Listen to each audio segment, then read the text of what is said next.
இந்த வெள்ளாறுல அங்க கோடை காலத்துல இருந்து கடல்ல இருந்து தண்ணி உப்பு நீர் உள்ள வரும்.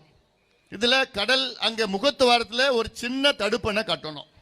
இந்த தடுப்பணை கட்டினா கோடை காலத்துல கடல் நீர் உள்ள வராது. மழை காலத்துல பிரச்சனை கிடையாது, தண்ணி இங்கிருந்து போறது தான். ஆனா கோடை காலத்துல தண்ணி அங்கிருந்து உள்ள வருது. உள்ளனா இங்க புவனகிரியில இருந்து இங்க பிரிட்ஜில இருந்து கடலுக்கு கிட்டத்தட்ட 10-12 கிலோமீட்டர் இருக்கு.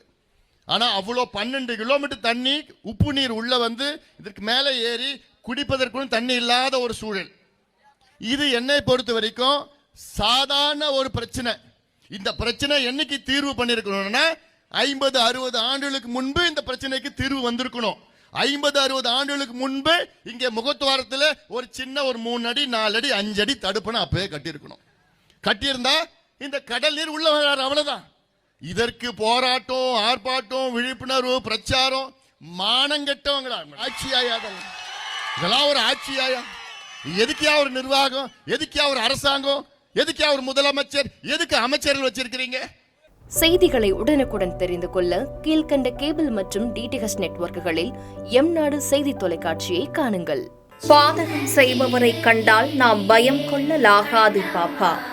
மோதி மிதித்து விடு பாப்பா, அவர் முகத்தில் உமிழ்ந்து விடு பாப்பா.